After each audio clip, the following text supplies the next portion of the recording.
Yo, what's going on, guys? I'm back again with another update on Beyblade Burst. So I'm feeling a lot better now, and best of all, I'm on break from school, so I have a lot more time to spare now. I've actually been able to sleep, and now I'm waiting for a huge Beyblade package that's on its way. It has a lot of the latest releases, and of course, you are going to be seeing some unboxings and battles and all that, so just stay tuned for that. But this video will be focusing on the new random booster, which is Random Booster Volume 9. And of course, the prize Beyblade for this is Beat Kyokoken 7U Hunter. So what we know about this random booster is the prize Beyblade. So the prize Beyblade is an attack type. Now that makes it for the first ever attack type prize Beyblade in a random booster for Beyblade Burst. So that's really exciting. Apart from that though, we really don't know anything else besides the fact that it may come with a Madman Ouroboros recolor and also a Valkyrie recolor.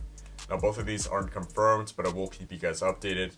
What we do know so far though is the prize Beyblade, which is once again Beat Kyokoken 7U Hunter.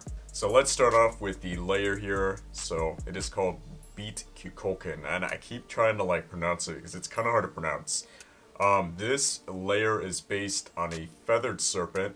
It's pretty much the Mayan equivalent of Quetzalcoatl, so really similar to Quetzalcoatl, almost the same beast, but it's based on a different civilization. So the ancient Aztec civilization used Quetzalcoatl in their religion, whereas the Mayans used Kyokoken. Anyway, this layer has a pretty neat gimmick. It's kind of straightforward, and there's been a lot of dislike about it. I personally think it's pretty nice, but basically the layer has these two yellow sections that towards the end of the battle will extend outwards, which will strike the opponent and make it more likely to burst. So it's kind of similar to Shelter Regulus in a way. However, these two yellow areas or yellow pieces of plastic are pretty big. They look about like a centimeter wide, so you can expect these to pop out during the end of the battle and then they'll strike the opponent. Now the reason why people didn't like this design or this whole gimmick is because number one, the design of the layer is kind of lazy in their opinion, and then number two, the gimmick is also kind of borrowed from Shelter Regulus. But in my opinion, I think it's a pretty nice gimmick. I'm not sure if it's going to be that effective, but still pretty nice nonetheless. Now people think there may be an extra gimmick to this layer, and that being similar to Arc Bahamut in a way that the bottom of the layer has a section that will twist along with the disc. Now that has not been confirmed at all, but it's also a possibility because we kind of see some extra little tabs in the layer. I'm not sure how that would benefit. I mean, I could see more plastic being exposed if the disc twists with the layer. That's kind of what Arc Bahamut does, but who knows.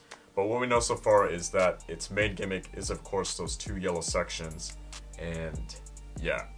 I have to say though, the color scheme is pretty cool. Like it's a nice kind of greenish blue. And then I really do like that god ship. It's like a really nice artistic little god ship that it has. In terms of the design, I mean, I don't know what to say. It kind of looks similar to Jaeger Yggdrasil in a way, but in god form. I don't know. It's okay though. Moving on, we have the core disc and frames. So we have 7 for the core disc, which you guys are all familiar with. This came with Legend Spriggan, and hopefully the camera picks it up. So the 7 disc is by far one of the heaviest number discs. It's also semi-unbalanced. It has 4 7s on one side and 3 7s on the other. So it has kind of like an unbalanced property to it, but it's also really heavy. So that's pretty nice to have it reissued again. I know it's only been released on Legend Spriggan up until this point, so to have another access to it is pretty nice.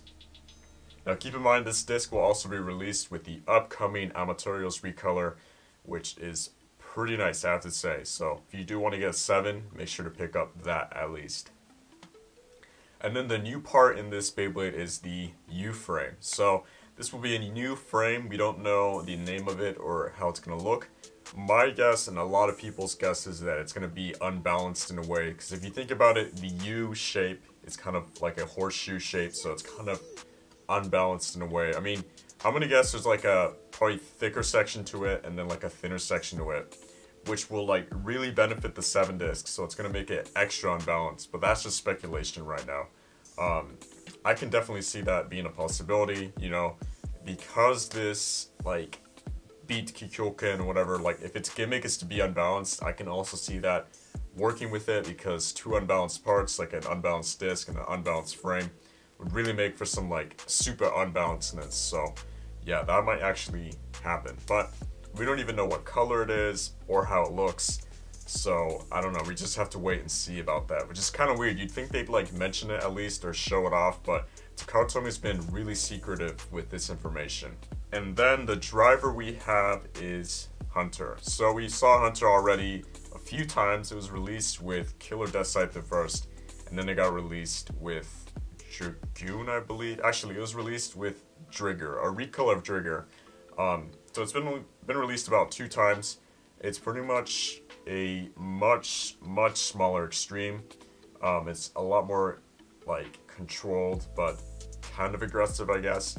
A lot of people don't like it because it's a little too calm, so I don't know. I personally like to mess around with it. It's fun to use like any really aggressive layer because you can launch it as hard as you want and it will not self-KO. But yeah, I guess seeing this again is pretty nice. I mean, the part alone is kind of hard to get as it is, so I mean, besides Killer Deathscythe, this will be another way to get this driver, and hopefully it comes with a nice recolor of it. But anyway, that's pretty much it for the update on this Random Booster Volume 9. And once again, I apologize for not covering the other contents of the Random Booster, but that's mainly because Takara Tomy's kept all of that under wraps. That's also kind of like a good sign and a bad sign, because it kind of goes to show that Takara Tomy's covering up their leaks, but it's also a bad sign for us in the community that want to know the news right away rather than finding out last minute. I feel like it's going to be a little bit harder nowadays to get the latest news and all that, but don't worry, your boy Kiva will do his best to get you guys the latest Beyblade Burst news. But yeah, just thought I'd talk about that for a little bit, because I've really noticed, like personally, it's a lot harder to find news, and it seems like these sources that have given out the news are being in trouble now and shut down. So yeah, it happens though. I mean, it's bound to happen, especially when Takara Tomy wants to keep stuff under wraps. But you know, it is what it is. So if you guys enjoyed this update though, make sure to smash that like button, and also comment your thoughts down below on this upcoming Random Booster prize. I'm pretty hyped though, because it's an attack type and it's the first ever attack type prize base, so a lot of hype with the people who like attack types. But yeah, and on top of that, to stay updated with the latest Beyblade Burst news, make sure to also subscribe to this channel. And yeah, so until next time guys, see ya.